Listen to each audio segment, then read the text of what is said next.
Hello, and welcome to You Can Grow Your Own Way, a conversation for parents and carers of neurodivergent children. I feel so privileged you are taking time out of your busy life to learn all about the ways to interpret neurodivergence for you and your child. Remember, all advice on this podcast is general and may not specifically apply to your child, so we encourage you to also talk to your GP, paediatrician or specialist to see if what you've learned will help your family. Hello, and welcome to You Can Grow Your Own Way, a conversation for parents and carers of neurodivergent children. You're joining us today for a conversation on neurodivergence and anxiety, a comorbidity that frequently occurs and is something that's definitely worth understanding for our children. Today, we'll be talking to clinical psychologist Laura Addabo. Laura has been a registered psychologist for 24 years, working exclusively with autistic individuals for the past 20 years. She has liaised with staff from various educational settings, both primary through to university, and worked with people of all ages across the spectrum of autism. In recent years, Laura has developed a particular interest in supporting teens and young adults with autism who are in tertiary and employment settings, as well as older adults and their partners. She regularly provides relationship and marital support. Laura also particularly enjoys presenting at conferences and seminars and conducting staff training. She has a special interest in the unique attributes of autistic girls and women. Laura provides the following services at the ASD Clinic: practical behavioural support, parent counselling, sibling counselling, marital relationship counselling, anxiety management, supporting individuals in understanding and accepting their diagnosis, late identified autistic adults, support for female and non-binary autists. Laura also provides staff training. We're incredibly privileged to have her joining us today with such amazing experience, and I can't wait for this conversation. Hello, Laura. So excited to have you with us today. Thank you for joining us. Hi, Carly. No problem. Thank you for having me. Sorry, I think this is something that doesn't get talked about often enough, but parents and carers are often trying to navigate, and it's the comorbidity of neurodivergence and anxiety, so how they often walk hand in hand and alongside each other. I'm really looking forward to kind of, I guess, opening the curtains on that conversation today and seeing where it leads us. So would you like to have a chat to us about what you see in terms of neurodivergence and anxiety? Yeah, absolutely. I think that one of the main things that we really want to be trying to understand about neurodivergence and anxiety is why those two things come together so commonly. We see a lot of anxiety presenting in people of all ages across, various different types of neurodivergence, and it's such a common aspect of living with neurodivergence, whether you're a person who is neurodivergent or you are a parent, carer, loved one, friend, educator in particular. It's really, really difficult for educators as well because we see so much of it in the educational environment. And so it's something that we really want to try to understand as best we can. And, from my perspective as a psychologist, really trying to help people understand why it happens, how it happens, and also what we can do to help, really help support the people who are experiencing the anxiety. So we know from various studies, there's a lot of studies being done into this, and there's a lot of research, and the statistics really vary. Generally, anywhere from between 40 to 80% of neurodivergent people experience anxiety. Wow. So there's a lot of variation. Yeah. There's not many studies that actually agree on what that percentage Yeah. is, Yeah. but certainly one thing they agree on is it is incredibly common, really, really common. And when we talk about anxiety, for some people, it's a diagnosable anxiety disorder. It's a generalized anxiety disorder. For some, it may not be at that clinical level where it would get diagnosed as a separate disorder, but it's still very, very impactful on their day-to-day functioning. So I think it would be really nice to unpack here some of the reasons that we might see anxiety in those levels for neurodivergent children and adults as well. I think it gives us a really great place of compassion and empathy for what may be happening. So in your practice, what have you seen as common triggers for that level of anxiety? So from my experience, and I've been working exclusively with neurodivergent people for over 20 years, so I've got, I guess, lots of Yes. anecdotes that I can talk about, Yes. lots and lots of people that I've worked with. Mm. Really, from my clinical experience, there's two main factors that come together to create this real vulnerability for, and I guess a real tendency for mm, neurodivergent people to experience anxiety. So the first one is that very, very commonly neurodivergent people have a difficulty in predicting what's going to happen next, in mm, their ability to predict what's coming next in my day, in the next minute, in the next hour, in the next couple of hours. And I'm talking specifically, well, not specifically, but very much about autistic people because that's where my expertise mm, lies in mm, terms of people that I've worked with over the years. But certainly also I've worked with a lot of people with ADHD, mm, and there's a lot of similarities in this experience for people with autism and ADHD. mm. So I guess when I say neurodivergence, I'm really talking about autistic people and ADHD, but Mhm. certainly there's other sort of difficulties and conditions that come under that umbrella term. Yes. So I think it's important to point out that my actual clinical experience is really with autistic people and people with ADHD. And look, I can tell you from anecdotal experience with my children that I see that with complex developmental trauma and FASD as well, that Mm, routine, predictability, having the day safely laid out for them is so important because mm. that not knowing is, it's scary for them. Yeah. Scary is Yeah. exactly the right word. Yeah. And so what I think is really important to point out too is that for a really long time, academics and professionals and researchers and even allied health professionals have believed that autistic people lack imagination. Mm.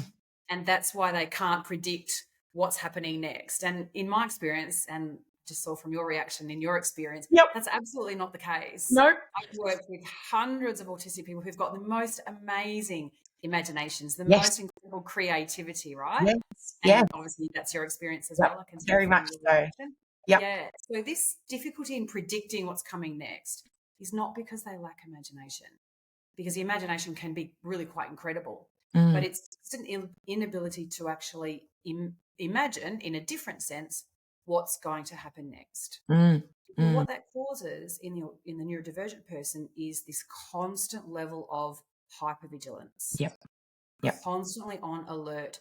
I don't know what's happening next. And that Mm, is, I think you used a word a minute ago, scary. and exhausting. Exhausting, Yeah. mentally exhausting, because their brain and their emotional, their central nervous system is constantly on alert, Mm, constantly on alert. mm, What's happening next? I mm, don't know what's happening next, and I need to know what's happening next. And it mm, can look like a need for control, mm. and there can be lots and lots of issues around needing control, but that's really about creating predictability. So if you're a neurodivergent person, particularly if you're a child, so you're younger and you still haven't had those developmental milestones happen and those skills, accumulate, Mm, you're wondering from one minute to the next, what's going to happen next? And often what's happening in that brain is what if. mm, Call it the what if mentality, the mhm, what mhm, if. And quite often it's what if this goes wrong? What if that doesn't happen the way that it happened yesterday? mm, What if that person doesn't say what I want them to say or what I expect them to say? What if? mm. What am I going to do? And that's a really scary way to go through day to day life. It also makes so much sense when you start to understand a lot of the common neurodivergent traits in that, you look at social interactions differently, and therefore people are often doing things in a way that you don't expect. Mm-hmm. And then that neurotypical person might look at you in a way that says, "Why did you just do that?" Mm-hmm. and make you Mm-hmm. feel uncomfortable. So, Yeah. there's the predictability that comes from the safety of routine, but there's also wanting to not feel different. And if you're often being made to feel different because of the way that you interact with the world, that is going to make you constantly a lot more conscious of your environment. And as you mentioned, I mean, children, a neurotypical child has so much less control over their day to Mm-hmm. day life. Mm-hmm. Mm-hmm. Then you throw in the added factors that come along with the complexities of neurodivergence. Yeah. And, you barely get to make any decisions in your own life. You don't know what's going to be happening. You're going to always be wondering, am I going to do the wrong thing? Am I going to be somewhere that makes me uncomfortable? Is Mm-hmm. somewhere going to be too loud or Mm-hmm. too busy? Or am I going to wear a jumper that's too itchy? Yeah. And I'm not actually going to fit in with Mm-hmm. where I want to be and how I want to feel. Mm-hmm. That's exactly right. And so there are so many. If we really stopped and looked at every little micro interaction, micro transaction that happens to all of us on a daily basis, most of which we don't really notice, neurotypical people in particular, we don't even notice that those things happen. At any point along any one of those micro transactions, something could go wrong. Something could go not the way the neurodivergent child expected it to go, or needed it to go, or hoped that it would go, or the way that it went yesterday. And it just takes a couple of those to happen on a regular basis to create this deep sense of mistrust in that neurodivergent person, a mistrust of, I can't rely on things happening today the way that they did yesterday. I can't rely on that. And so there's that sense of not being safe.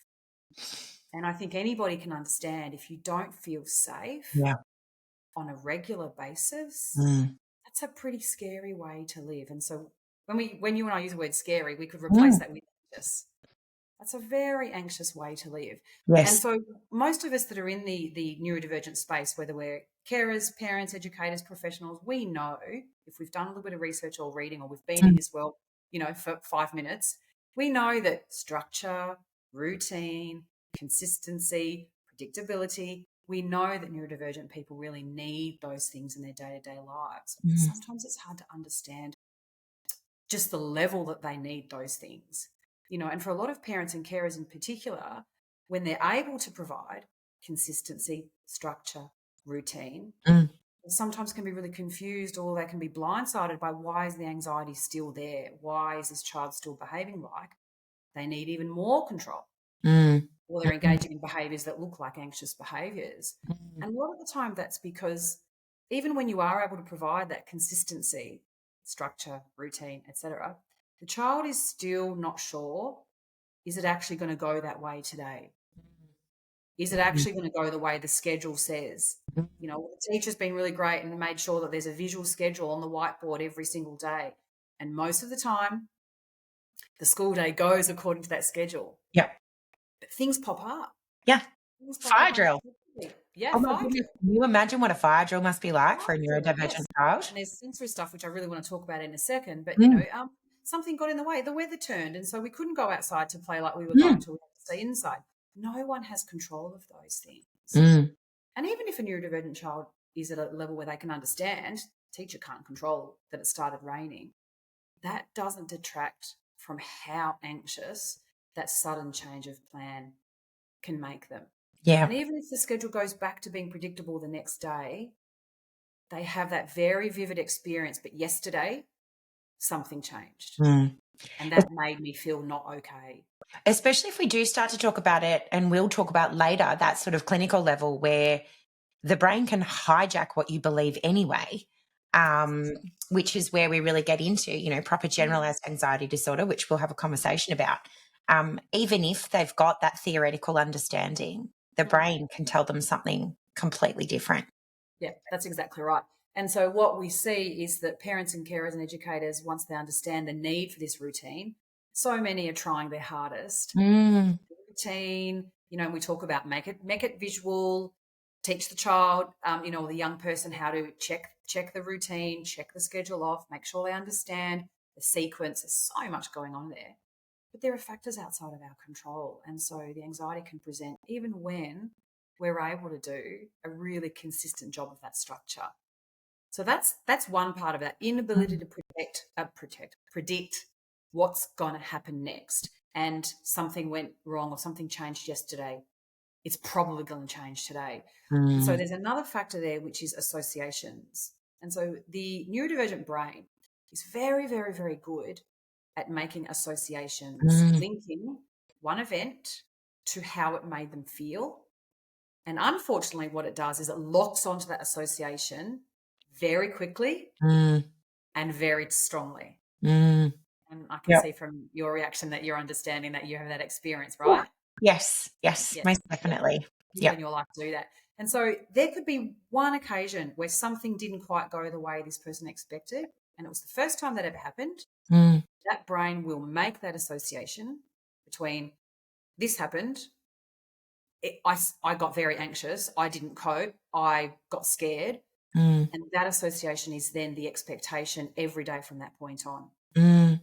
Even if that event doesn't happen again, Mm. that brain is constantly worrying, what if that happens again? That's so interesting because, like, I'm listening to this in my head thinking that's also what the brain does with PTSD. Mm.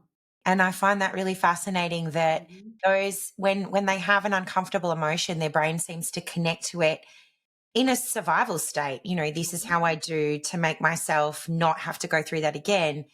And yet, you know, it's cemented in there.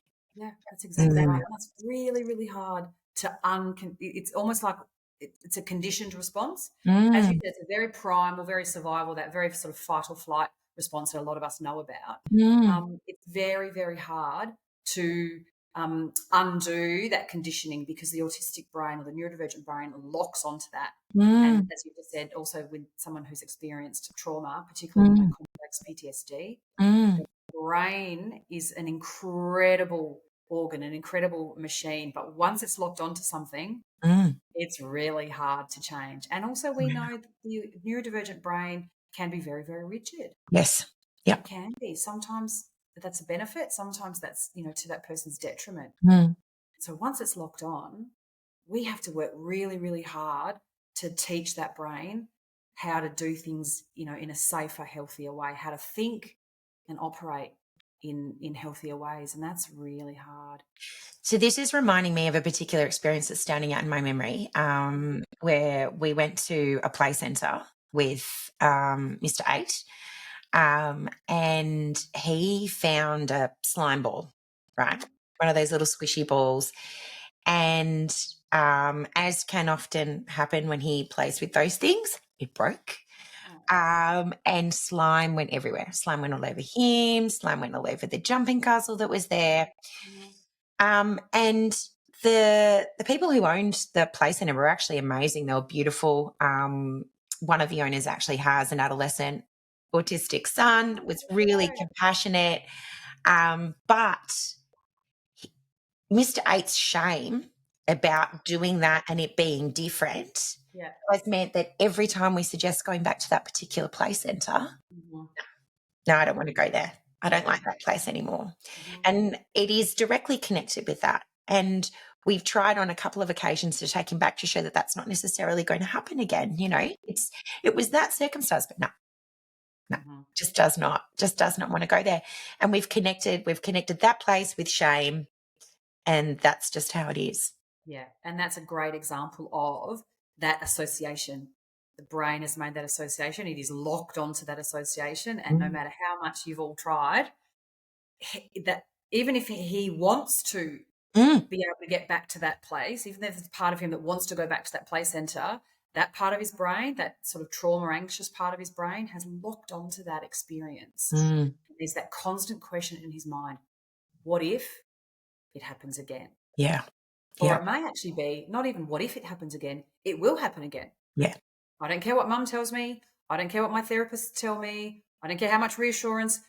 It will happen again. My brain's convinced me Mm. it will happen again. And so Mm. that's really, really distressing because there are so many opportunities, wonderful opportunities that then are missed out on. Mm. It's so, so sad for that person. And it can Mhm. impact on in overall family functioning. If the other kids want to go to that play centre, but Mr. Eight, it's not that he's refusing to go, he actually can't. Yeah.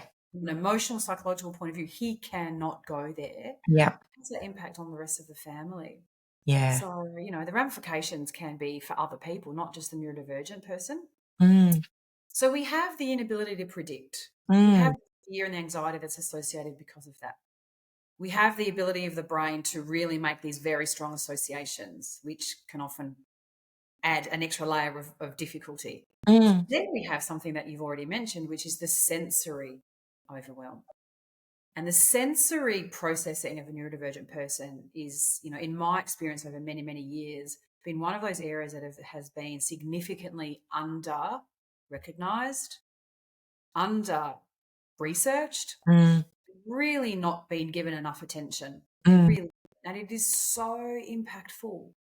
In all the years that I've been doing this, I have never, and I'm going to use that word, and I don't often use such finite words, I've Yeah. never worked with or met a neurodivergent person who didn't have sensory Mm. challenges. Yep. Yep. Also sensory preferences, and Yes. they can be great, Yes. but sensory challenges. And so what we have, in addition to the things I've already spoken about, is we have this person who's operating in a world that is constantly overwhelming and overloading their sensory processing system. Mm. And Mm. that is so exhausting, as you mentioned earlier, Mm. but also it adds to that debilitating anxiety because it's a difficult way to get through day-to-day life when your senses are being bombarded. I often talk to parents about this when they've got children who they're like, oh, they don't like wearing this, they don't like doing this. And when you start into that world of trying to understand sensory preferences, if it's not something you've personally experienced, it's really hard to understand how a tag on the back of your T-shirt Mm-hmm. can draw so much of your attention that you cannot learn in a classroom. Yeah. Or, the sound of the fan is Mm-hmm. so overwhelming to you that everything else around you fades into the background. Yeah. Mm-hmm.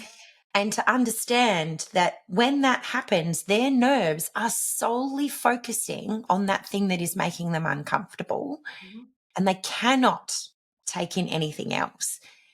And I think that, from a neurotypical perspective, that's a big wall to climb over to understand. Mm-hmm. We can talk about how sometimes we've got certain socks we don't like to wear. And, I can't stand the feeling of wooden popsicle sticks. Okay. They give me goosebumps. Yeah. Like them. Yeah. No paddle pops for you. No paddle plates for me. No polystyrene for me. Yeah. Oh, yes. Yes. Yeah. That's a common one. But those are things in my life that are very easy to avoid. I can make those choices. The sound of the air conditioning in a classroom, I have no control over that. And I'm not in a position to be able to remove myself from that space. I don't, especially as a child, I don't have the control to be able to remove myself from that space or to say to the teacher, that noise is doing my head in. Can we make the classroom warmer for everybody else? Because I can't manage that sound. Yeah. And so how it connects in with anxiety is incredibly strong because it's totally taking over all of our processing space. But it's also something where, as a neurotypical person, we have to take time to really consider how overwhelming that actually is. Yeah, that's exactly right. That's really well explained. And the aspect of that too that's so, so hard for neurodivergent people is the inability to control the sensory environment that they're in. So if you're in a classroom every day, or you're in a workplace every day, or you're just going about your day-to-day life, you've had to go to the shops with your parents because you couldn't stay home alone. Mm, Every single environment that a person is in throughout their day has some kind of sensory input. Multiple, actually, not some kind, multiple types of multiple. sensory inputs. Yeah. Yep. And again, most of us that have been in the neurodivergent world for a little while, regardless of why we're in that world, understand some of the most obvious ones. So, bright lights, loud noises or sudden unexpected noises, Yep. certain fabrics, clothing, tags. There are so many others that are more nuanced than that. So I've worked with people over the years who don't mind the sound of an air conditioner, but the sound of a lawnmower, which is a similar kind of sound, is absolutely intolerable. They don't mind the fur on a dog, but they can't stand the fur on a cat.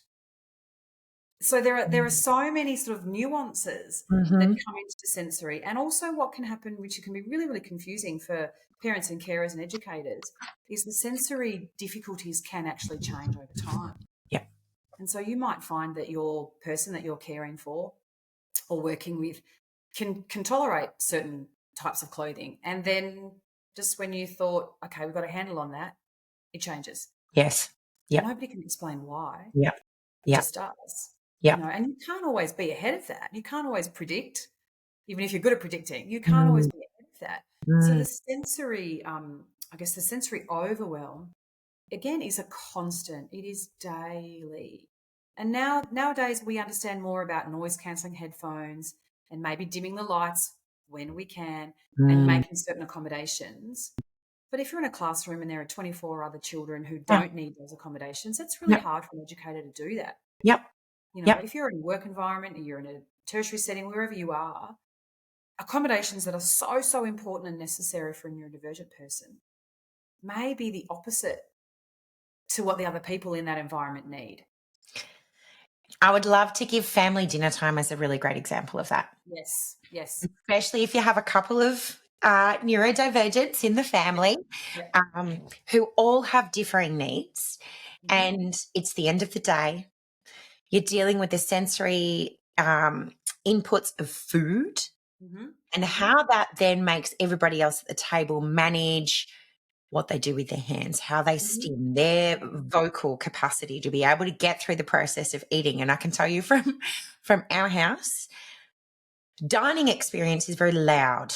Mhm, So the way that my three are able to process the food part is that they get quite vocal. mhm, And me at the end of the day can't mhm. stand loud You're noises. needing to do this. Yep. And sometimes, I've tried loops, I've tried flares. The problem I have is, especially with the FASD fella, those things constantly get stolen and used for other things. I can't tell Yeah. you how many pairs I've gone through. So Mhm, sometimes it is me, like intermittently just having to cover my ears while we're sitting at the table so that they can do what makes them feel comfortable to eat their yep, meal and yep. I don't lose my mind. Exactly right. Yeah. And that's such a great example. Family dinners is such a great example of this very, very neurotypical societal construct.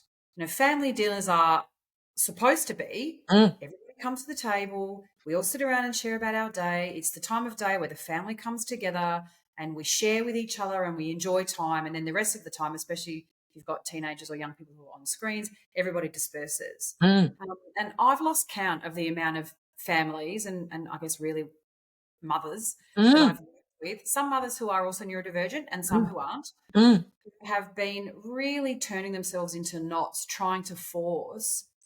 What they didn't realize was this neurotypical construct of what family dinners are supposed to mm, look like. And mm. the amount of relief that comes from me saying to them, let go of all of that. Yeah.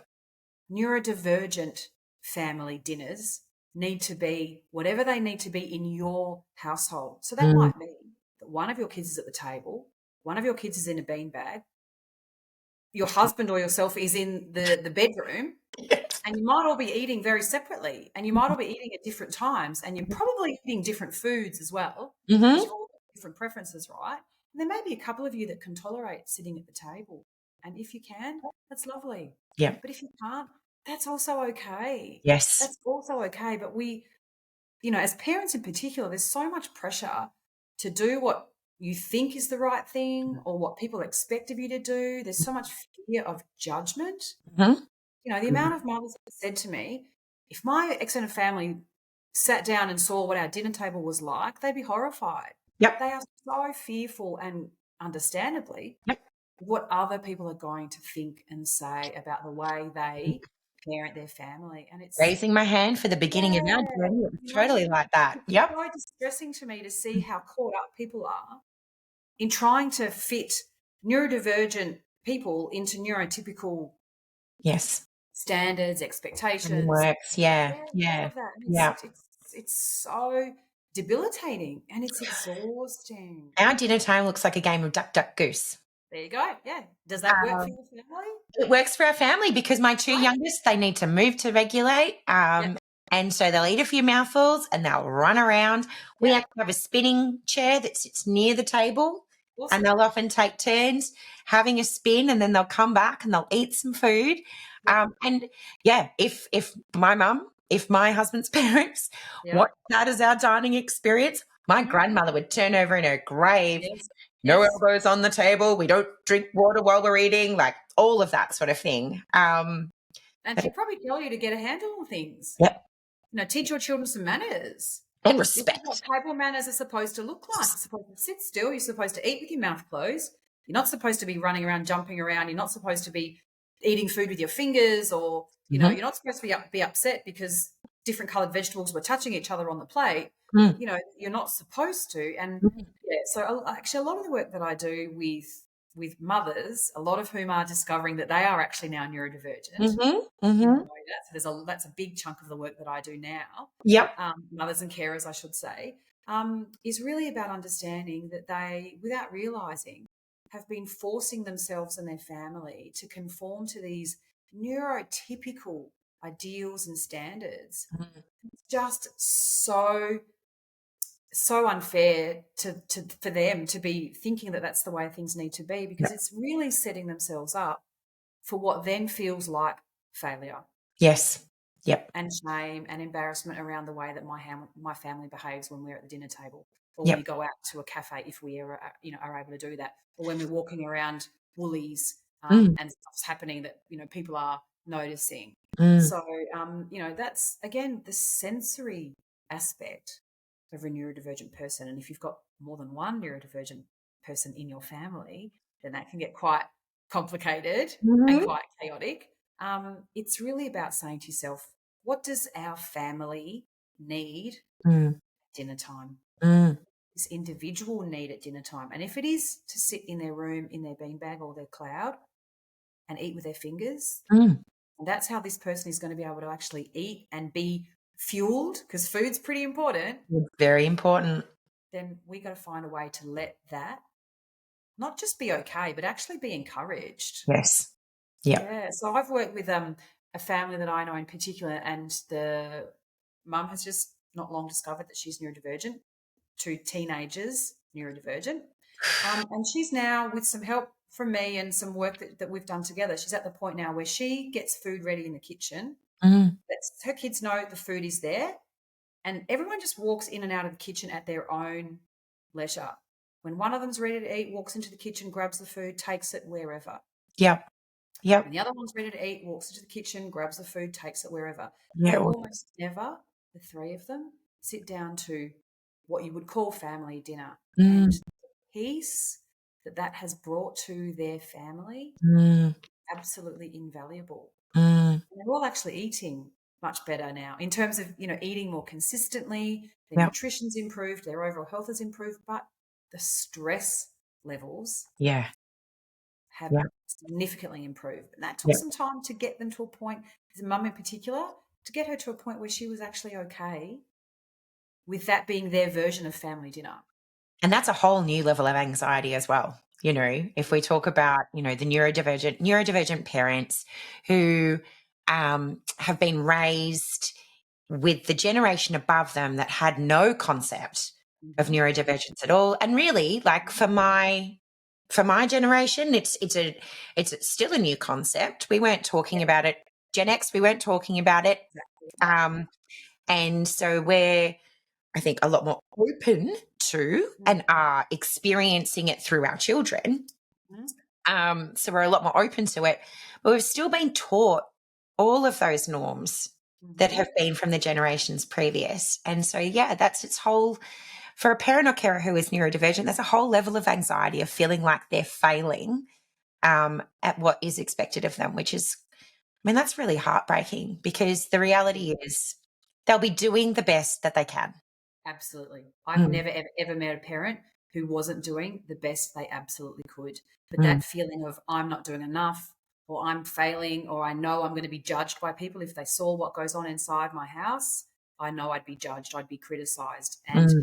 very, very hard to develop a kind of like shield around yourself where Yes. those either said or unsaid comments, Mm. those said or unsaid judgments, Mm. develop a shield where those things don't impact on you. Yep. And as you said, you pointed out, really well there, if you're a neurodivergent parent or carer, chances are very highly likely you've grown up when you were a child in a household, in a society, in a community that was very, very neurotypical. Mm. And neurodivergence wasn't understood, wasn't really spoken about. We weren't aware of the variations of neurodivergence. Mm. We weren't aware that neurodivergent people were being forced to live in a neurotypical world. Mm. So we have this generation of people now, as they are now parents and carers, not really aware of those ingrained parenting, whether they're kind of like ideals or constructs or things that you're aiming for, that are actually not suited to the kids that you're caring for. Mm. But if you don't know that, you can't know what to do about it to improve it. And we were never given permission either to do what my Mr. 8 now does. When someone Yeah. says, "Why are you doing that?" Mm-hmm. And he goes, "I'm autistic." I love it. That's brilliant. which is fab. Like, it's Brilliant. like, it Yeah. makes me feel so beautiful that he has the confidence to Yeah. say, "I'm autistic." Mhm, mhm. But we were never brought up with the confidence to be able to say that. No, no. Mm. And even just the confidence to be able to say, I don't like sitting at the table when everyone's eating because I can't tolerate the sound of people chewing. Mm. It's making me feel sick and I can't eat my dinner. Like even just be able to say that out loud is Yeah. not something that people have been able to do until very, very recently. Yep. Like Yep. again, we're kind of like coming back full circle to how impactful the sensory difficulties are Mm. for a neurodivergent person. And it is, again, every minute of every day, there is something going on in a sensory sense. Every Mm. minute of every day. Mm. Sights, Mm. the sounds, the smells, the lights, the noises, crowds, movement. Movement is something that often people aren't aware of. But Body heat. even just movement Yeah. can cause sensory overload. Mhm. So again, bringing it back to our discussion around anxiety, Mm. if you're a neurodivergent person and you're in an environment where there's all of this sensory overwhelm happening and you can't escape it, you're not allowed to run out of the classroom and go running somewhere where it's quiet. Your teacher may not be aware that this is going on for you. Mm. If you're a child, you're probably not aware that this is going on for you. Yeah. Your Yeah. parents may not be aware, so they've not been able to have a conversation with the teacher or the aide or anybody else that might be in that classroom or out in the playground. And so you're really just suffering Mm. internally Mm. without much that can be done about it. Mm. Yeah. So that's where we really need to educate. The Mhm. person who is neurodivergent needs to be educated. They need to have some sensory education. What are your sensory preferences? Mhm. We love those and we want to use those to our advantage as much as we possibly can. Mhm. What are your sensory challenges? Mm. How can we identify them? How can we then either avoid them where and when we can? And Mm. that's okay. Avoidance Mm. is perfectly Mm. okay as a strategy some of the time. When we can't avoid, how can we minimize the impact they have on you? How can we help you learn to adjust? And a lot of OTs will do work around sensory, sensitizing and desensitization. And Mm. that can sometimes have a bit of a hit and miss kind of Yes. ratio, but still we Yep. can try. Yep. Yeah. There are Yep. lots of things that we can do Mm. to improve the sensory experience of a neurodivergent person. Mm. The first thing we have to do is understand how impactful and debilitating it can be and identify as many of those sensory issues as we can. And usually there's a lot. It's funny. So first thing I'll say is we have an incredible episode with an OT around sensory processing, Oh, brilliant. and I strongly recommend anyone who's dealing with any kind of neurodivergent child on any scale listens to it, Mm, because mm, it's so important. And it's also, when a parent is talking to me, and it's one of those things when you're open about having neurodivergent children, other parents who are just wondering will talk to you, which I think is fantastic. That's how we mhm. kind of share information, empower each other. It's brilliant. Yeah. But one of the first things I will say is go to your GP, get a chronic disease management plan where you get Mhm, allied health Medicare rebates, mhm, go and see an OT and get a sensory processing assessment. It mhm, is one of the most powerful things you can do to help your neurodivergent child mhm, feel more comfortable in the world. Start there. Everything else can flow from it.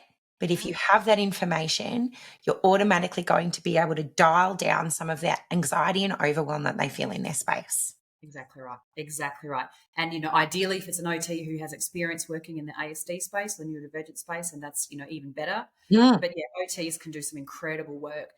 The other side of that, I think, for me, is really about educating people. And you started to say earlier that it can be really hard, especially if you're a neurotypical parent, carer, educator, or therapist. It can Mm. be really hard to understand just what that level of sensory difficulty is like. And Mm. so that education, in my experience, really comes about most powerfully if you put that neurotypical person in a sensory experience. Mm. For example, I haven't done this in a while, but many years ago when I was out doing lots of public speak, professional development with educators, teachers, Mm. staff, that kind of thing, Mm. I would set up some kind of noise, music, radio, something, and I would come in and I would start my presentation, and I would have the volume of that back in those days, radio, whatever it was, Yep. up as loud as my voice was, and I'd start my presentation. And immediately, you'd see people looking at each other and kind of like, and I would probably speak for 3, 4, 5 minutes, which is a long time. It is. Someone to have to listen to me and try and figure out what I'm saying while there's this other really loud noise going on at the same time. If I could manage the lights to be really, really bright, and often they were because they were those horrible Fluoros. Fluoro, yeah, they're terrible. Oh gosh, they're bad.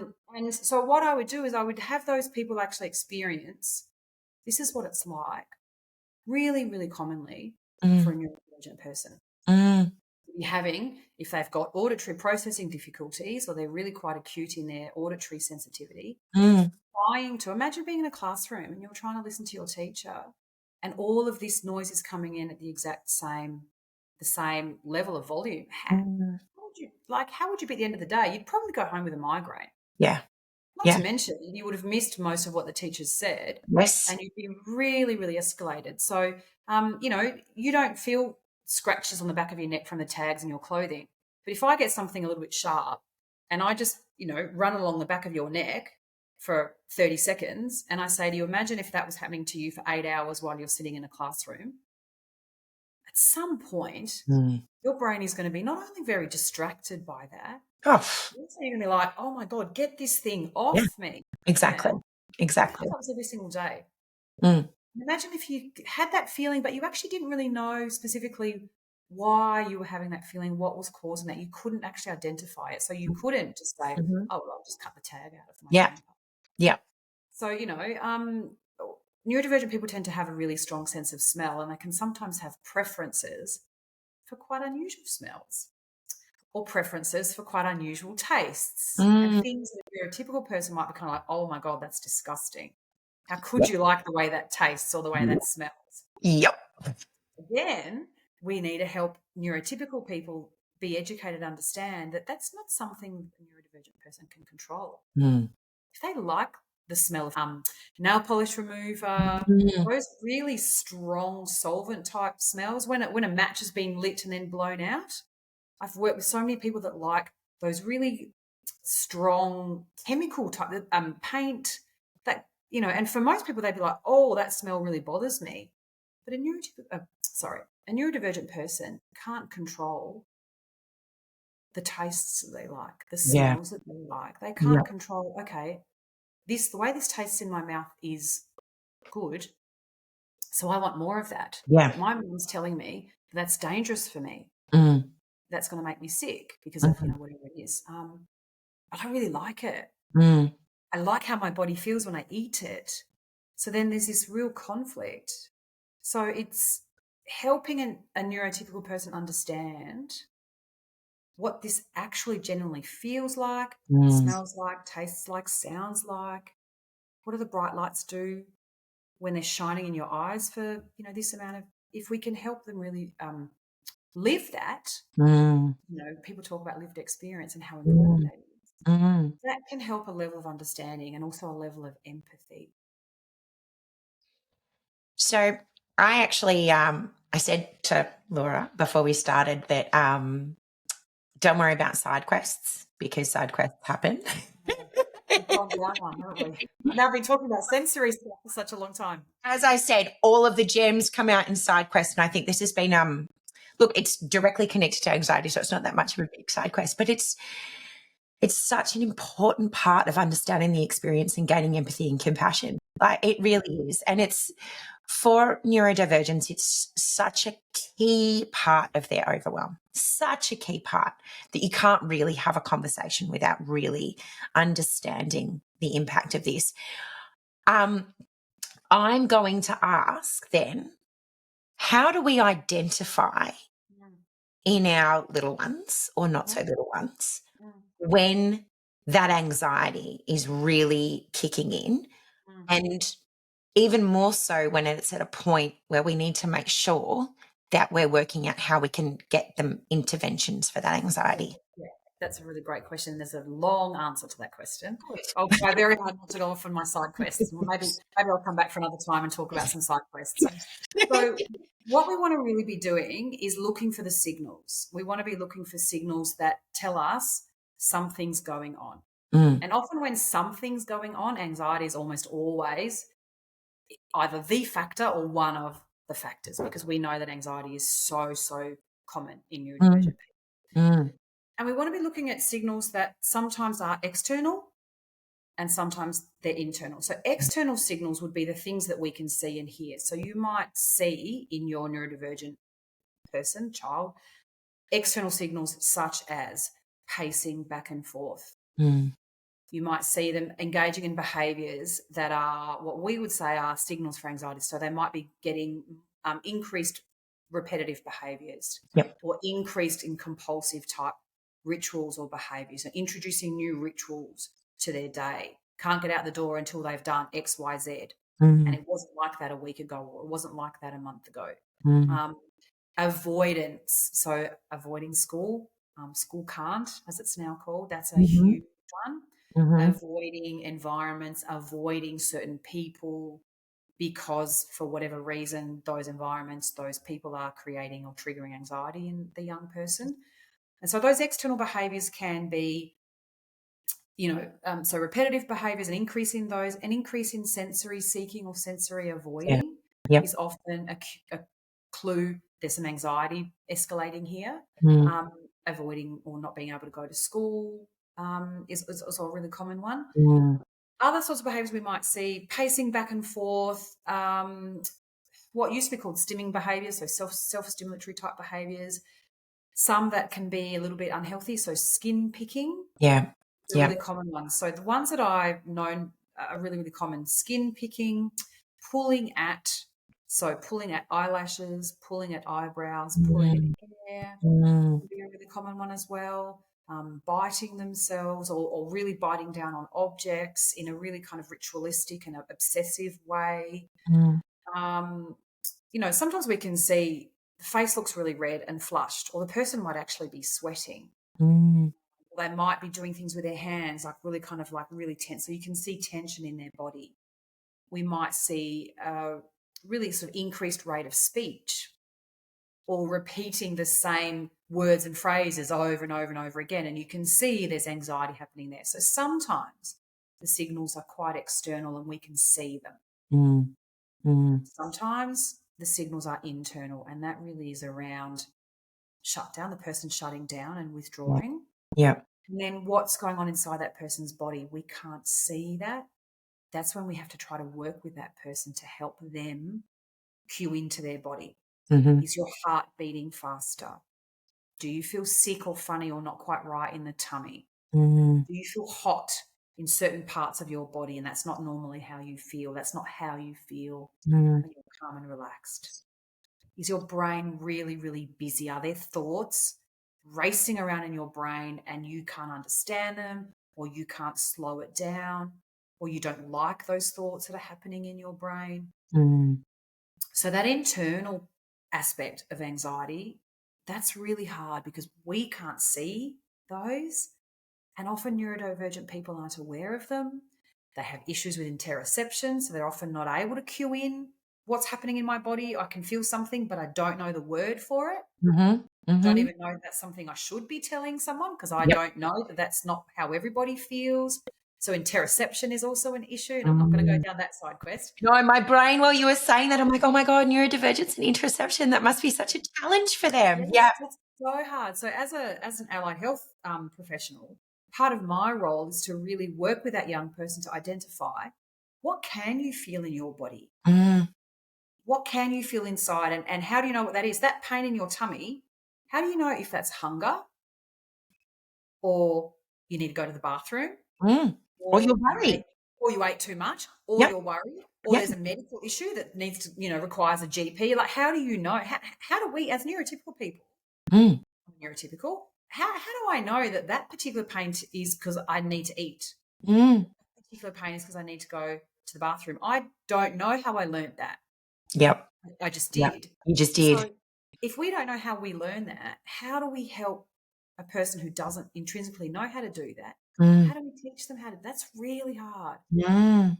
So Mm. identifying when anxiety is escalating, sometimes we see it because it's an Mm. outward behavior. We might see a meltdown, and that's a Mhm. really common expression of when anxiety has really just gotten beyond what this person is able to manage. So Mhm. meltdowns are really common. But there's also those internal triggers that are so hard to recognize. So we've got to work with the young person themselves, parents, carers, and anybody else who has regular interaction with the neurodivergent person. We've got to work with them as a team, hopefully with the OT, the speechy, and anybody else, the PED, anyone else that's involved. Let's see if we can teach this person how to cue into what's happening inside, how to find the words or some other way of communicating. This is happening in my body. Yep. And I'm learning that when this is happening, whatever this is, I'm getting anxious. Yep. I'm worried about something. I have to go and tell someone. And then we have a plan. We've created a plan. And that someone is going to do this. And that other someone is going to do that. And my job as a neurodivergent child is to recognize it and tell someone. Yep. So we need a plan. Yep. And the neurodivergent person needs to know this is the plan. Yeah. As much as possible, they need to be involved in the creation of the plan. And then they need to have trust that the other people who are part of that plan are going to follow the plan. Yep. Yeah. And that's back to being able to predict what Yeah. people want to do. Yeah. So, I could talk about that aspect for an hour, but I'm not going to do time. Yeah. But in a nutshell, I hope I've explained that thoroughly enough that people listening to this are going to be able to go, okay, I kind of know where to start now. Yep. Yep. I think that's fantastic. Ask me to talk about it in more detail, but if you think that's enough, then I think that's fantastic. I think it's, and look, the essence of what you're saying, if we were to really concentrate it down, is that if you see an escalation in behaviors that show discomfort, chances are they're anxious. They need your intervention. And then it's time to unpack the puzzle around what is creating that to help them feel more comfortable. Exactly right. That's really well said. And, most of the time a neurodivergent child, particularly again because of their young age, isn't going to be aware what I'm feeling is anxiety or what I'm feeling is worry or what I'm feeling is uncertainty. Sometimes uncertainty it's not anxiety, but it's escalating the vulnerability to be anxious. If I'm uncertain, that's enough to trigger my anxiety. And there are two, what I've found in all of the work that I've been doing with the kids, and that always, anytime you do any work with your children, I think helps you think about yourself. What I found is that the body loves two particular emotions. The body loves anger and the body loves fear. And so things like uncertainty, which is much more complex, especially for a neurodivergent child where the complexity of emotions is really difficult to understand, will show up quite often as anger or fear. And I think as a parent, carer, teacher, educator, anyone in a child's life, when you see children and neurodivergent children in particular showing either fear or anger, it's really important to know that that is not necessarily what they're feeling. It's the easiest thing for their brain and their body to display. Exactly right. And that we then need to help them unpack that. I'm so glad you mentioned anger in particular, because that is such a common expression of anxiety. And it's really confusing for parents and carers and educators. Why is this child angry? Why are they talking to me like they're angry at me? Like what have I done or what's going on? Anger is really commonly an expression of anxiety. And so this person isn't actually angry. They're anxious, and often if they're highly anxious, but it is being expressed as anger. And so that can often be misread by the adults who are interacting with this young person. So I'm so glad that you actually brought that up, because that's an important expression as well. So we really need to understand that anxiety can be expressed in a lot of different ways. Some of them are internal and often shut down type response. Often they are external. So there's those meltdowns, competitive behaviours, et cetera, et cetera. If you see a young person who is really, really sensory seeking, more so than usual, sensory avoiding more so than usual, often that's because they're trying to calm and soothe. And they may not even realise that's what they're doing, but they're trying to self-soothe. An increase in stimming behaviours, an increase in any of those repetitive behaviours is their way of self-soothing because it is that repetition. It's doing Mm-hmm. the same thing Mm. over and over and over and over again, and that repetition, predictability, brings the anxiety down. One of the other things I see, especially a lot in Mr. 8, Mr. 6 does it a little bit, but definitely in Mr. 8, is trying to control the uncontrollable as well. Mhm, mhm, So when the world feels like it's spinning, mhm. there are things that sometimes they're impossible to control, Yeah, how high the swing decides to swing, yeah, um, things that you literally have no power over, but because everything else is feeling so big, they want to control every micro aspect as well. And that's often a key for us, right? We need to wind things down, mhm, simplify things, take mhm, a step back, have mhm. some time out because obviously we're feeling like it's all too much. Yeah. And another aspect that's really important, or I guess another way of supporting a person when they're highly anxious, is to actually be very mindful of language. Mm, When anybody is anxious, but particularly a neurodivergent person and particularly a child who still hasn't developed these, more mature skills, when anybody is feeling heightened in their anxiety, the brain is not able to process information, mm, especially not verbal information. And so, again, as a parent or carer or educator or even a therapist, our tendency when we see someone is anxious is to try to soothe them, help them calm down, find out what's going on, what do they need. And so we use a lot of words. mm, And an mm, anxious brain cannot function very well. It is literally in survival mode. It is being flooded, and we haven't talked about the neurochemistry, but it's been flooded with cortisol and adrenaline, the mm, two main stress hormones. It is being mm, flooded. The body is being flooded with those two hormones when anxiety is escalated. And so the brain really shuts down all of those non essential functions and goes really just into survival mode. mm, mm, It is not able to process very much information. And so, what we can do to help is to really reduce the amount of words we're using. So, yeah, talk less. yeah. Think about what's the most important message that I want to get across to this person right now, and how few words can I use Mm. to do that. It's funny how I've actually been in my growth and development as a parent, noticing the that complexity around language in stressful situations and thinking more and more about so Mr. 8 has an amazing vocabulary, Yeah. right? Mm-hmm. Incredible. Mm-hmm. And actually sometimes to his detriment because since his language is so incredibly advanced, people think that everything else is at the same level, which it's not. Mm-hmm. But it's made me realize that even though he has great language, that sometimes in those moments, what I actually really need is some pictures. Exactly right. Instead of saying, what do you need right now and expecting him to say it, having pictures of like a blanket Mm-hmm. and a crunchy snack and all of those things for him to just go, that. Yep. Perfect. And, I've been his mum for 5.5 years.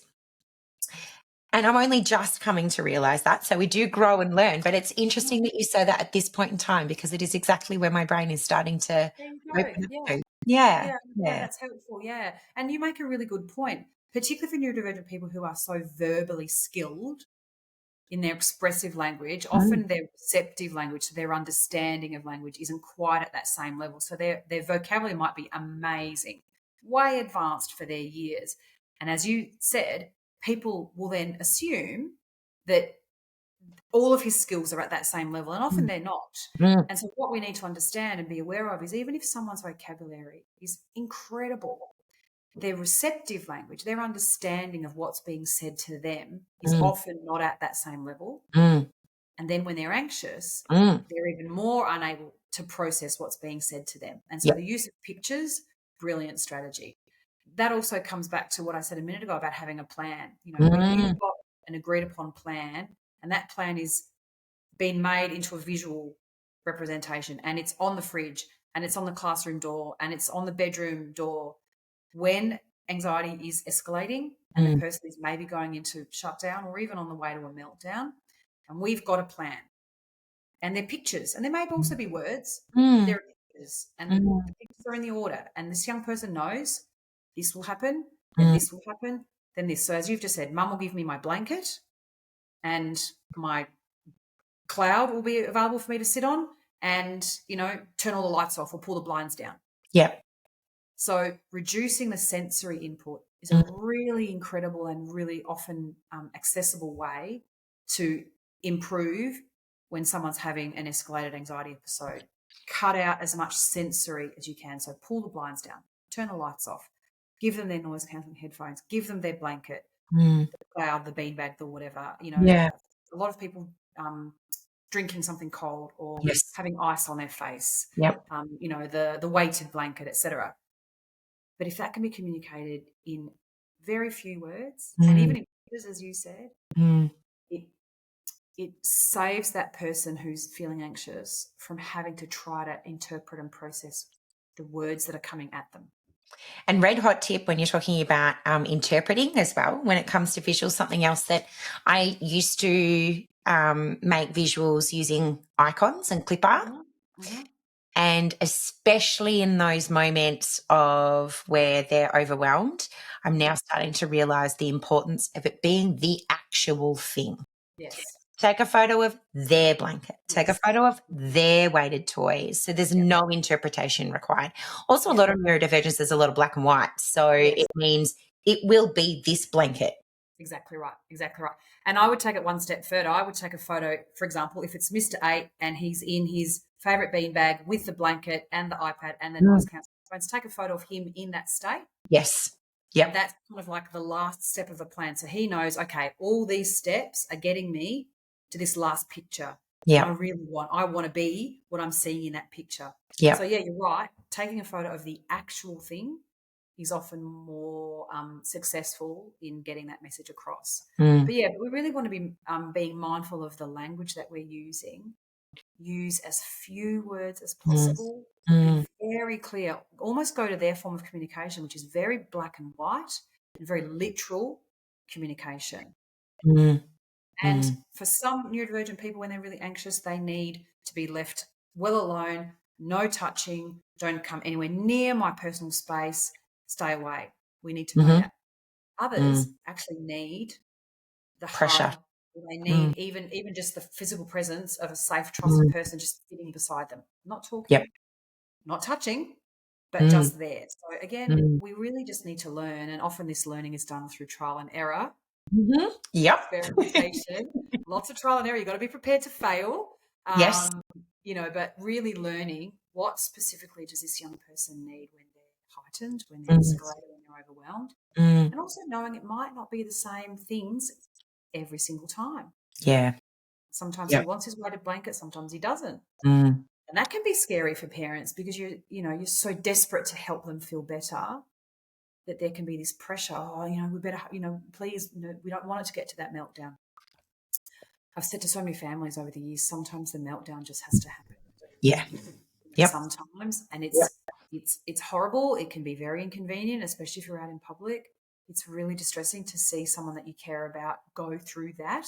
It's very distressing for parents afterwards as well. You feel like you've really been put through it. But oftentimes, if you try to interrupt the meltdown, it actually just escalates it and prolongs it. So what we need to do is make sure that person is safe, make sure their environment is safe. And as hard as it is, just let the meltdown actually run its course. Yep. Let that spike come up and then come down. Because they'll always come down. It's like a wave. There'll always be a peak. They'll always come down afterwards. It's not fun. It can be incredibly distressing for the young person as well as for anybody who's experiencing it. But interrupting it sometimes can actually prolong it. So we have to make sure the environment's safe, but sometimes we just need to let it ride itself out. Laura, so I think what I'd love to ask is for parents who are seeing this as something that happens frequently, and I know you've briefly touched on getting lots of strategies from all the people in the child's life and working together. But where should a parent start? Do they start with their GP? Do they start with the psychologist? Where do they start when they're first concerned that the instances of anxiety are frequent and they're wanting to help? Okay, great question. So start with, if you've got any professionals involved in your child's support team, you start with that. So if you've got an OT, you can start with the OT and work around, as you said before, the sensory side of things. If you've got a psychologist, you start with a psychologist, really trying to work with a young person if possible, because not all young people are able to engage with therapists. So if not, they're working with the parents and educators if possible, because that's super important to really start to identify and understand, is this young person experiencing anxiety? Chances are they absolutely are. Let's understand what factors are contributing and triggering the anxiety. What can we do about those things? So let's really create a plan. Ideally, at some point, we would be teaching the young person to identify and acknowledge their anxiety. So, I've worked with children as young as, I would probably say, probably 5 or 6. Yeah. And at that age, we don't really often use the word anxiety. We tend to use the word worry. Mm. Children at 5 or 6 often haven't been exposed to the word anxiety, and often it can be a difficult concept for them to understand. So we might use the word worry instead. What are the things that worry you? Let's try and figure out what those things are. Yep. Are there things that happen to you that make you not sure? The concept of uncertainty, things you're not sure about. And when you're working with a child that young, a lot of the work is done, anyway, in the work that I do and did, in a play based. So, I'm not sitting in a chair and that person's not sitting in a chair and we're not talking to each other. We're playing, we're drawing. There's a lot of Lego involved. Yep. There's a lot of Play-Doh type, sensory type objects involved, and we're just chatting. But a lot of people at that age aren't able to engage with a psychologist, so a lot of the work is done with parents and carers, and if possible, educators. So we really want to be identifying, is anxiety happening? Most often it is. What's causing it? How can we better understand it? What are those signals that we're looking for in this young person that tell us, okay, anxiety is starting to escalate. What can we do about it now? Let's create a plan. Let's make sure everybody that's a part of that plan is well aware of what their role is, the young person, because we want as much as possible for them to be in part of that plan so they feel empowered. They feel they have control and choice. Yes. Yep. Super important. And we kind of really just go from there. If a family doesn't have any of those professionals involved yet, then it's a matter of where do they start. And for most families, if they've got a diagnosis, that means they've already had some access to pediatrician, psychologist, speechy, probably OT. If they've not had a diagnosis or assessment yet, they might be at the very beginning of that. Then the GP is often the first port of call. Or it may be that they've seen a pediatrician who has flagged maybe there's some ASD or something going on here. And so they kind of can start to put together their support team from that point. One thing I've not mentioned yet is actually the role of a pediatrician. And I think it's important to mention that medications that target anxiety can play a really significant role for people. And obviously we want to take into account the age of a child, and very, very few parents want their children on medication, particularly if they're quite young. So there's a lot of research and a lot of questions that need to be asked there. But, there's a large percentage of the people that I've worked with over the years have been on medication, specifically to target anxiety. And a large percentage of those have found it helpful. Changed our Mr. Six's life.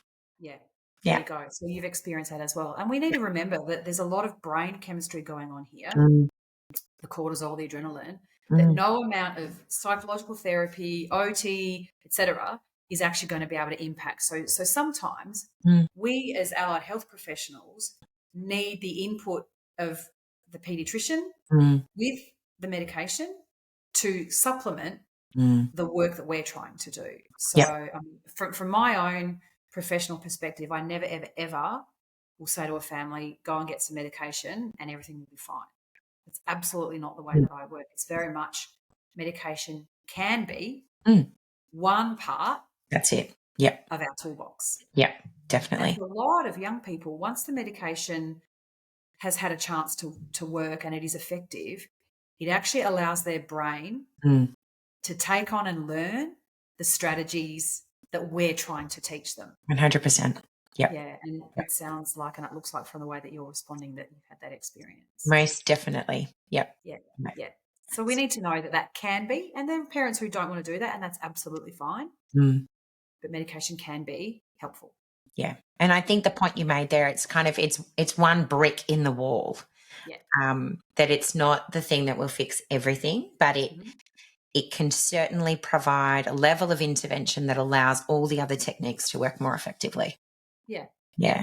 Yeah. So in answer to your question, start with whatever health professionals that you've got in your team. And if you haven't got any yet, it's about making that first step. And that can be really hard because there can be very long waiting lists. We know that, financially it can be really, really hard to access medical professionals and particularly specialists. So there's a lot of obstacles in the way. There are some really amazing support groups and Facebook groups and things that, like, what you're doing, the podcasts. There's so much information out there now. Organisations like Amaze and other sorts of organisations, Yellow Ladybugs. Yep. There's really amazing information out there that parents didn't have access to 10 years ago or 20 years ago. So that's a good thing.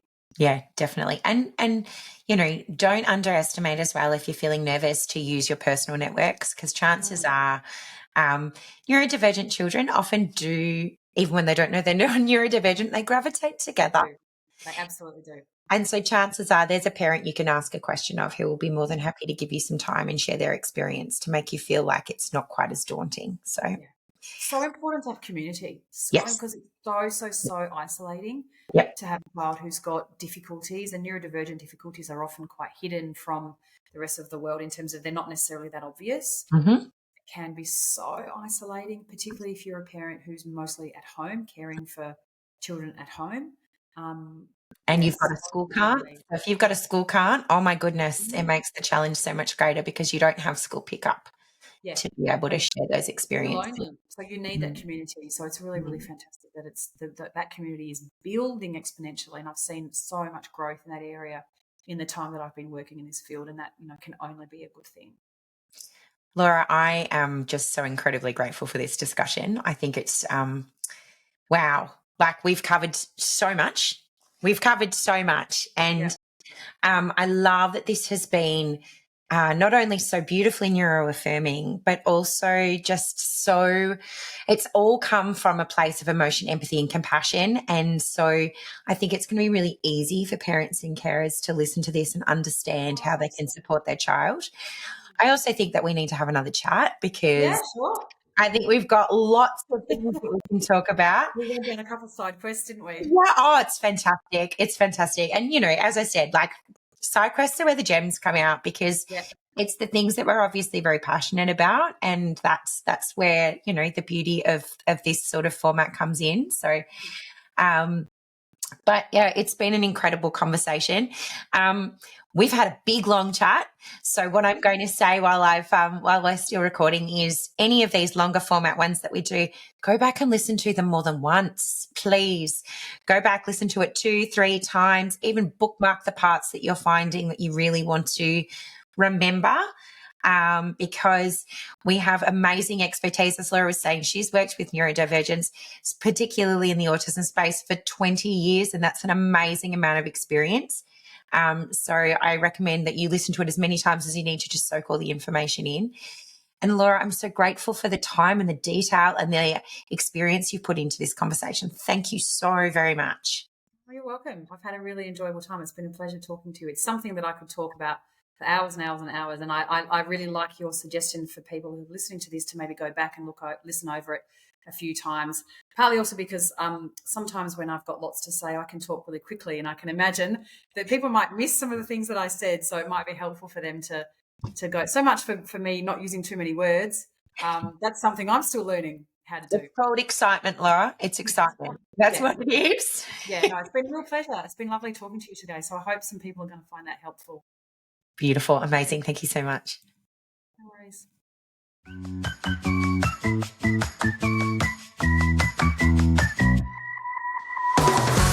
Be sure to check the show notes on our website for any links and references. You can find us at youcangrowyourownway.podbean.com. And if you found this episode helpful, we would love you to help us get the word out. You can share the podcast, tell a friend, and be sure to click the follow or subscribe button so you can access all our new episodes. You can also find us on Facebook and Instagram, where we would love to connect with you. You Can Grow Your Own Way recognises Aboriginal and Torres Strait Islander peoples as the first peoples of this place, now known as Australia. We're coming to you from Jabberung, Jawajali and Wadawurrung country, the country of our guest speaker, and from wherever you are listening. We respect the elders of the past and present, and we share our friendship and kindness.